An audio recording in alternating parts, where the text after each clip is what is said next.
USA Pavilion's celebration of America the Beautiful, today's performance highlights the creativity and excellence that define the American spirit. We hope you enjoy the show. 皆様、本日は米国パビリオンにようこそお越しくださいました。ただいまより米国パビリオンステージでは美しき米国をお届けします。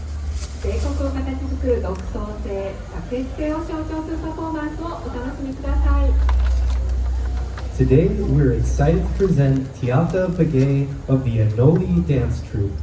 Tiata is a member of the Taos Pueblo and Chickasaw peoples and a tribal member of the Choctaw Nation from Durant, Oklahoma. She is a champion dancer specializing in the powwow styles of women's fancy shawl and women's fancy bustle. Through song, dance, and storytelling, she seeks to challenge indigenous stereotypes and promote the health and well-being of indigenous communities through powwow and cultural awareness. 本日はアノリーダンスグループよりティアタ・ベゲイをご紹介いたします。ティアタはタオス・プエブロ族とチカソー族の血を引くオクラホマ州デュラント出身のチョクトーネーション部族のメンバーです。彼女はパウワーの女性ファンシーショールと女性ファンシーバスタルのスタイルを専門とするチャンピオンダンサーです。歌、踊り、物語を通じて先住民に対する固定観念に挑み、パウアウト文化的理解を通じて先住民コミュニティの健康と幸福を促進することを目指しています。Ladies and gentlemen, please welcome Tiata Begay from the Anoli Dance Troupe. アノリダンスグループよりティアタ・ベゲイの登場です。どうぞ盛大に拍手をお迎えください。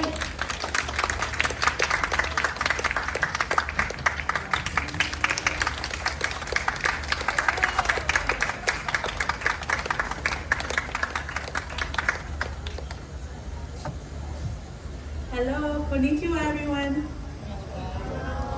Hello everybody, my name is Tiata Begay and I have my husband up here with me, Angelo Begay. He's from the Navajo Nation as well.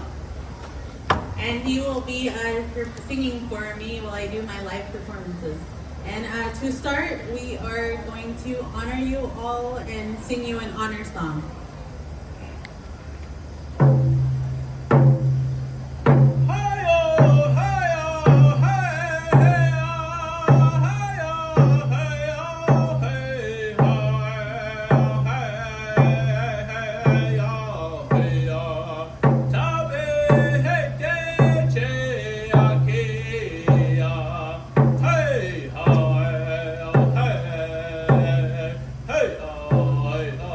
Hey!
and thank you all again. I just wanted to share, usually we do that to start, just to bless everybody here today, good thoughts, good feelings, and also to bless our stage, bless our arena, and bless our outfit. Hello you guys, my name is Tiara Begay. I am from Durant, Oklahoma. I am Choctaw, Chickasaw, and Taos Pueblo. As I said, my husband is Angelo Begay from the Navajo Nation. He's actually from Arizona. And we came to share a little bit about our culture here, which is the powwow dance culture. The style that I'm dressed in is called the women's fancy shawl. And this style is not a traditional Native American dance, but it is a more contemporary Native American dance. In the United States of America, in the late 1800s, Native Americans experienced extreme difficulties when it came to our culture, our dress, and our song, and having long hair. Western Europeans didn't like that we practiced our own language, that we practiced our songs, and that we practiced our dances. And they made laws to prohibit that. They said no more dancing, no more singing, no more practicing your culture. And so they made it actually illegal to do a lot of our dancing. Until 1970, they passed the American Religious Freedoms Act, and it gave us our right to perform again. But this style of dance came about during that transition between ceremony and more contemporary. This style of dance that I'm sharing with you all today is actually more of an assimilated style, because we weren't allowed to practice our ceremonies, so we had to be innovative, and we had to adapt, and we had to transform our ways. One of the styles of dances this came about 70 years ago, and at one time our Native women were not allowed in the dancing arena. A long time ago, only the men were allowed to dance, and women, we stood way in the back, and we just way in the back. But as time evolved, so did everybody else, so did Native Americans. In the 50s, whenever in America they had the women's rights movements, Native people had that as well. We wanted to show Native women, we wanted to show that we were just as athletic as men, we were just as fast, we were just as creative, and we could dance and do things just as them. And so as time went on, our style of dance evolved. We went from having very modest movements to having walking slowly, and then eventually it got faster. So with this style of dance, the story that goes with this is that it's a competition style, because Native people have always been about competition. Who can be faster, who can be quicker, who can do better hunting, stuff like that. It was always about bragging rights. It was never about killing people. It wasn't about hurting other people. It was always about respect, and always, who had the upper hand in things. And so this is how competition dancing came about. This style that I'm sharing with you all today is a competition style of dance. I dance with at least against 30 other women about my age, dancing very similar. And it comes to be where you make yourself look as most creative as you can, as most colorful as you can, and you want to stand out. And so this story that goes along with this dance is that there was a competition, and it came down to two women, and the judges couldn't decide who was the better dancer. And so 50, 60 years ago, when this competition style was going, like I said, they couldn't determine a winner. So one of the ladies went up to the drum, and she said, "Sing me a faster song." And whenever she told the men to sing her a faster song, then the style of dance got bigger, and it got faster, and this style, the women's fancy shawl, evolved. And so with that, I would like to share with you all a little bit and share with you the evolution of this style of dance.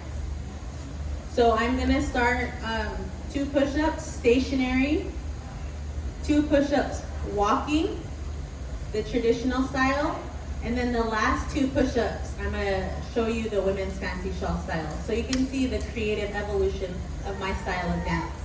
I hope you enjoy it.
These instruments that I'm holding and that I'm singing with today are known as the hand drum, and this is known as the drumstick. If we were to go to a bigger powwow and you were to attend these powwows, we would normally see a bigger drum about this much bigger, and they would have 5 to 15 guys around that drum, and they would all be in sync and singing the same melody together and all keeping in time and singing for all the dancers. But today, I'm the only singer here, and I brought my hand drum. And this hand drum is made out of deer hide. A long time ago, they had all kinds of different animals that we can pick and choose from to use our hide for. And this drum was gifted to me a long time ago, about 10 years ago, and I really took care of it, and it really protected me and showed me a lot of songs. And I'm happy that I brought it here to Japan and to show it to you guys today. It is cut out in a circular shape here, and the hide is dried out and is wrapped around this piece of wood, and it is tied together here.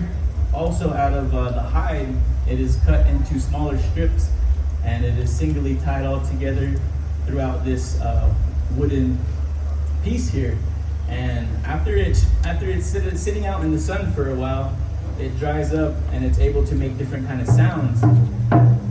And the longer it is out in the sun, the tighter the hide gets, and it makes a more higher pitch sound. And today it's a little bit humid, and it's making the drum a little bit more soft. So it's actually kind of turning into a bass drum, and it's sounding a little bit more heavier.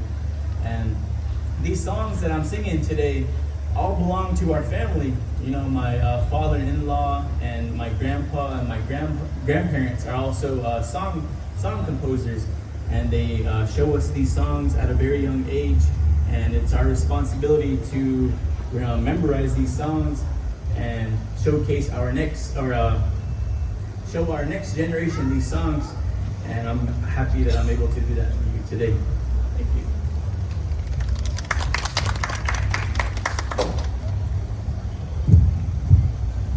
So before I go on to our next dance, I want to talk a little bit more about the drum here. So with the drum, a lot of times a stereotype you hear of Native people in America is that we have that war drum, that war beat. What's the sound?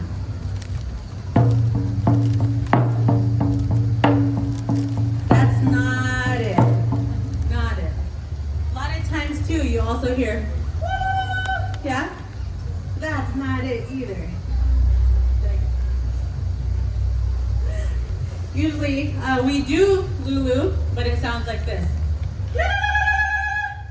And when we do that, it's to honor, it's to thank, it's to give thank you.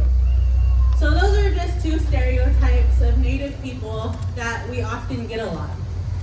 And with that, we do war whoop, and the men sound like this. Man call and woman call. But with the drum, going back to the drum, it's not supposed to sound. It's supposed to sound like your heartbeat, okay?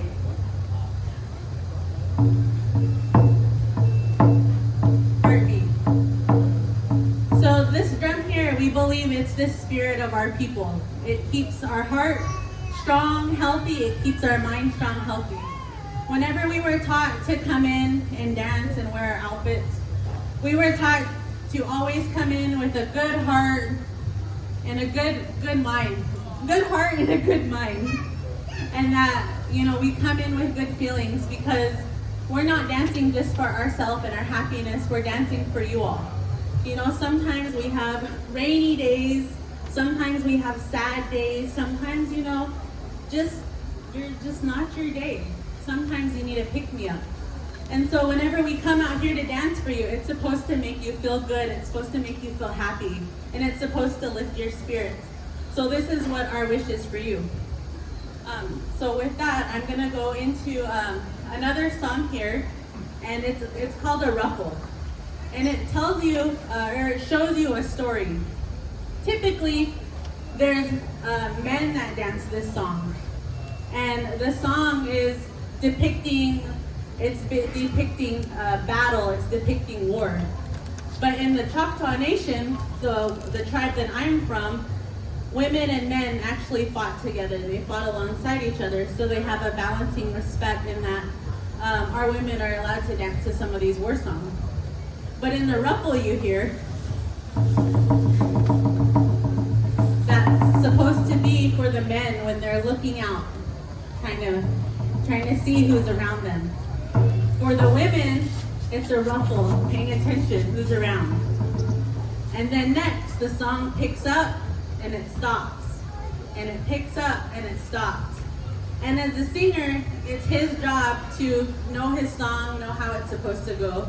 And for the dancers, it's our job to pay attention and listen to the song and start and stop on time.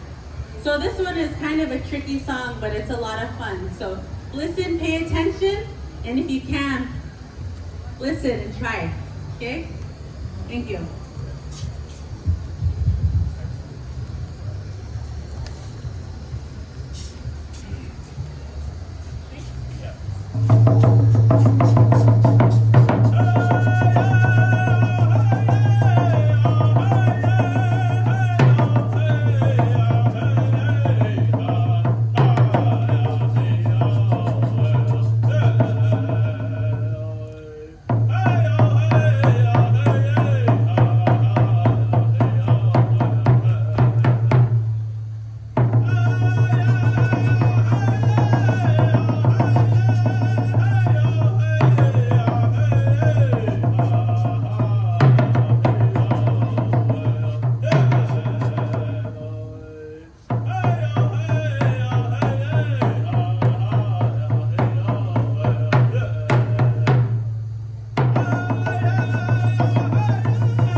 Thank you.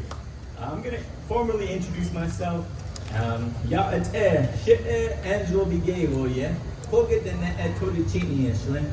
Tabaha bashis chin, but tutni dashache, touchini dashanella. Hello everyone. I just introduced myself in my own native language, and it is known as the Navajo language. And I come to you guys from the Navajo Nation, way out in Arizona. You know, as a young kid, I was able to travel around the world with my grandparents, and my grandparents are vendors. So you know, they make their own merchandise and they make their own jewelry. And my grandpa is also as an artist, so he does a lot of painting, and he also makes teepees. So you know, he goes and cuts out the canvas, and he singly sews up and stitches the teepees all together. So I was able to travel with my grandparents, and they took me all over the United States and up into Canada a couple of times, and we were able to attend the powwows all over the country and witness these different style of dances. And if you were to attend a powwow, or you can go on YouTube and look up powwow, and they would show numerous of dances. Today you're only seeing one dance. And you know, at the powwow for the women style of categories, there are over 10 different styles of dances you would see at a powwow. And for the men, same thing. There's over 10 different styles you see at the powwow. And for each category at these powwows, they all have their own songs and their own original style. So you know, some songs are straight and some songs are different. So they all have a different beat to the song, and they have a different tune and a different melody as you go on to these powwows. And some songs are contemporary. Some songs have words in them, and when you hear these songs, when you hear the words in these songs, they tell the story about this dance. And some songs are original style, to where they just have a tune and they go up and down, and you just listen to that tune. And so that's a couple of songs that we're singing and sharing with y'all today. Thank you. Thank you all for your time. I do have one more surprise, if you don't mind joining me in this last dance. If you will, you're willing and able, if you want to stand up and catch a beat with me. just to end our evening, and I'll have another show here in about 45 minutes. So yakoki, and let's do one push-up of what's called a round dance.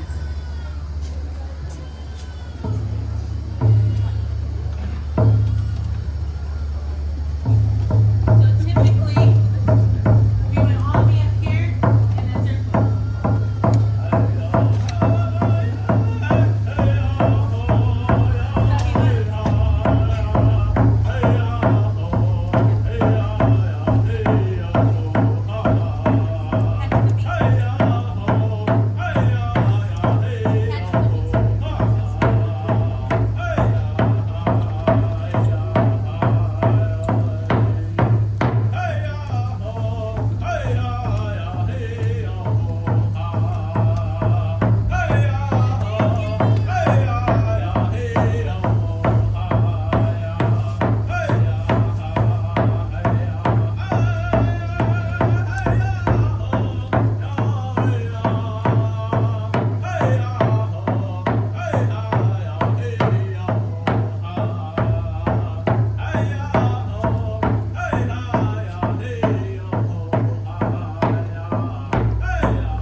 Angelo, where on the Navajo Nation are you?